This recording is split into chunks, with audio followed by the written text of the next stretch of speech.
As is usual with the Labour Party, the left hand doesn't know what the further left hand is doing.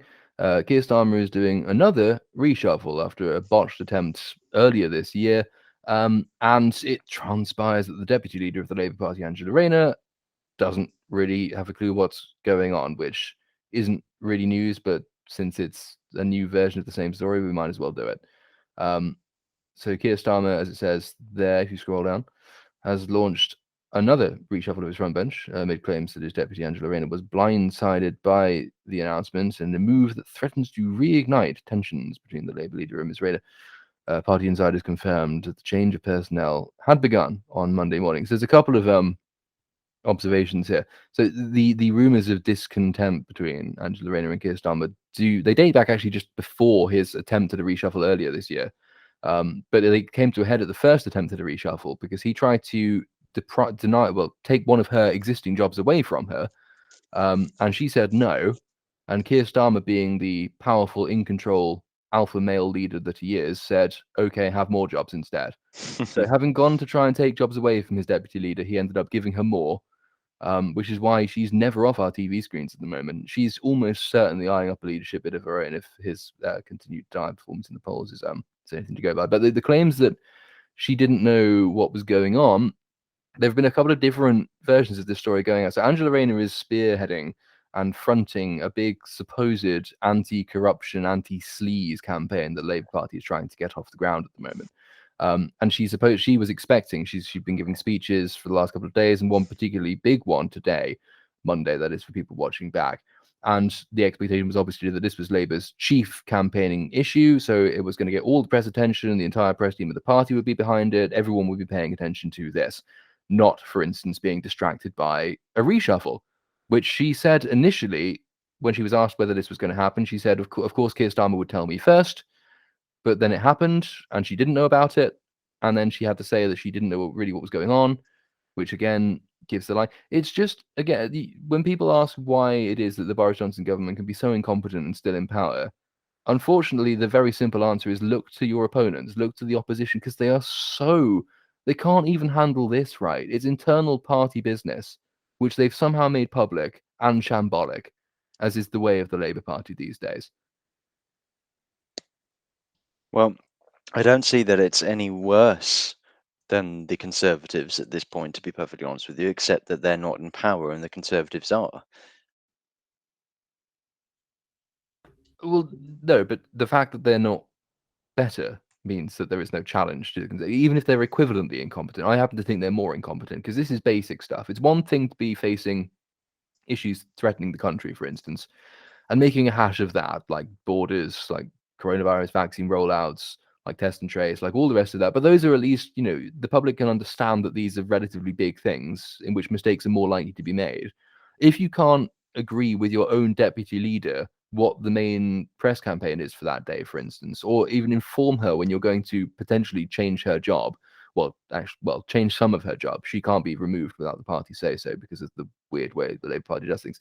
That's in a sense, it's minor incompetence, but it's minor incompetence that reveals major incompetence because it says you can't, no matter, at least these people aren't in charge of seriously important things. Because if they were, it would be worse. If this is the hash they make of simple matters, what kind of hash would they make of complicated matters? Yeah, and I'd also point out, sleaze. I mean, I don't know what the dictionary definition of sleaze is, but everyone knows it when they see it.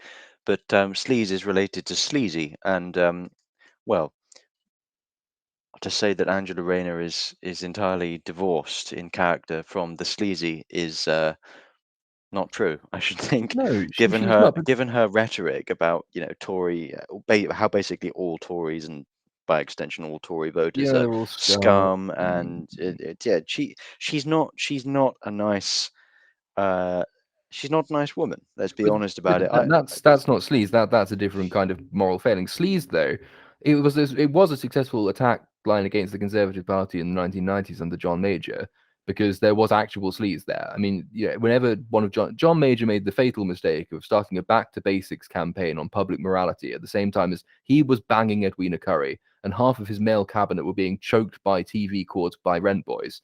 That's hypocritical. Of course that works. But also, people were really sick of the Conservative Party by that point because they've been in power for such a long time. It doesn't work quite so well this time because all the claims of Tory sleaze. Well, okay, there's the second jobs thing, but that's not conventional sleaze. That's always been allowed. There's the one case of the MP who has since resigned, but again there are mitigating circumstances Well, there about the way that his Labour have handled the matter. a far higher proportion of expenses claims That's made what I by was going their to come on MPs. to So say. let's be consistent here about sleaze, shall we? Labour MPs abuse the expenses system much more than the Conservative Party do. Conservative Party MPs, by and large, claim quite little in expenses, and it's telling that in the big expenses scandal that came about in the early 2000s, the only MPs to actually be fingered officially by this scandal were all Labour MPs, all of them. The only MPs to go to jail for corruption or to be indicted on corruption or facing charges of corruption that made their way to the courts in the last 10 years have been Labour Party figures, and they abuse the expenses system, which again is legal, but they abuse it nonetheless. David Lammy has claimed something like £1.2 million in expenses over the last 4 or 5 Oh years, my God, that's even more than Jess Phillips, who's something and like she's claimed two hundred and hundreds fifty of thousand in a thousands. year. Yeah. This is astonishing This stuff. goes back to the Some old of joke the about the Tories committing their sins in the bedroom and then Labour in the boardroom or Yeah, something like that. absolutely. The Labour campaign's against corruption and is corrupt, and Conservatives campaign on moral back to basics, and they like being shafted by underage children, allegedly, or shafting them. But the expenses thing. Sometimes the excuse is made on behalf of particularly northern MPs. Well, okay, let's say playing devil's advocate.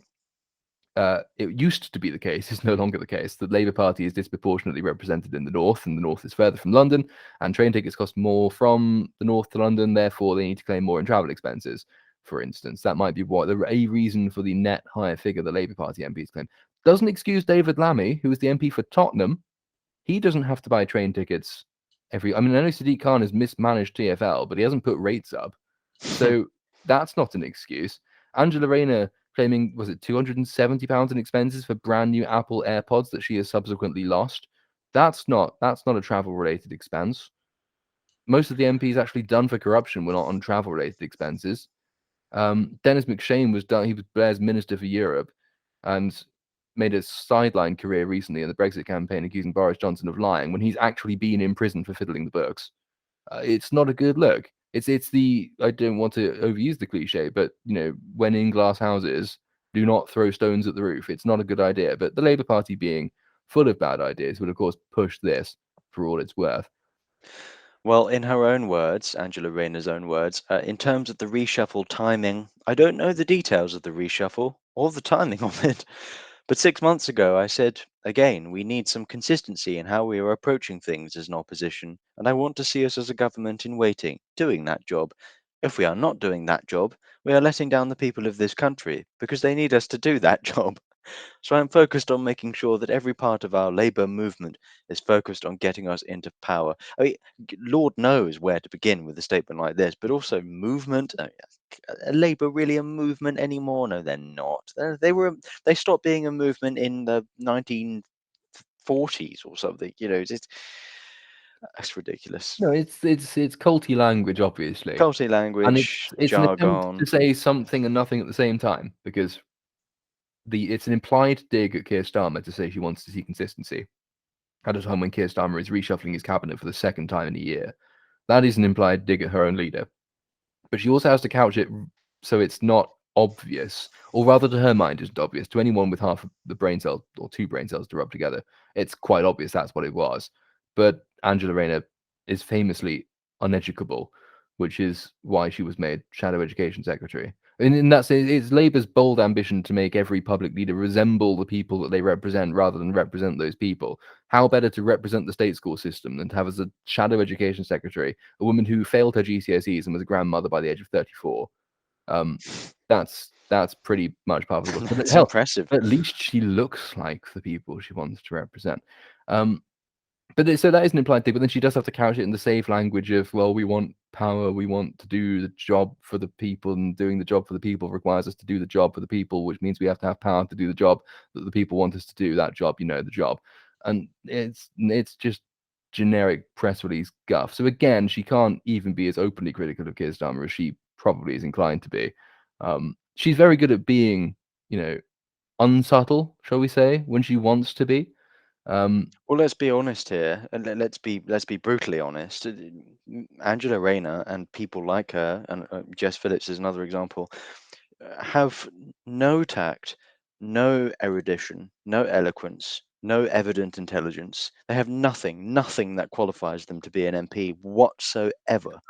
Absolutely nothing. Nope. They are semi-illiterate idiots. That is the truth of it. And I would say the same thing, by the way, for a number of MPs in the Conservative Party. I would probably say I'd probably say the same of most MPs at this point. But Angela Rayner just happens to be in the unfortunate position of not having enough self-awareness to decline to display these facts to the general public. And yeah, she's manifestly not not just not fit for this job, but not fit for scarcely any job I can think of. But she's also nakedly ambitious, which doesn't look good, and it does come Nakedly, across yeah. in these kind Naked of, as a naked mole rat. yeah, just with a very impressive red mane, so not quite naked. But unfortunately, it will always come across that way for all her bloviating. That's what she's aiming for, and it's the weird way the Labour Party does these things now because they separately elect the leader and the deputy leader, each of which therefore has their own electoral mandate, which they can leverage against the other. We had this with Jeremy Corbyn and Tom Watson, for instance. It's just a terrible system. It's a terrible way of doing things because it ensures that the leader has not really had very much say in who his deputy is. So he's not been able to pick someone who is not going to spend every waking moment looking for how to depose him, which is why you get more adversarial relationships than not in these cases. And Angela Rayner and Kier Starmer is just a case in point. Angela Rayner wants Kier Starmer's job, and she quite obviously wants Kier Starmer's job. Kier Starmer obviously doesn't like it very much, which is why he cuts her out of important announcements like about reshuffles, for instance. But again, go back to the start. This just gives the impression of shambolic mismanagement of what are incredible should be in any normal organization would be really, really simple internal matters. But it has to be publicized. It has to be made incredibly public, and you've got one arm punching the one side of the face and the other arm punching the other side of the face, and the voter is somewhere in. Well, the voter was once upon a time in the middle of this, but has sort of looked away now, thankfully, from the Labour Party. There's no way they're getting back into power with this shower of incompetent morons at the top.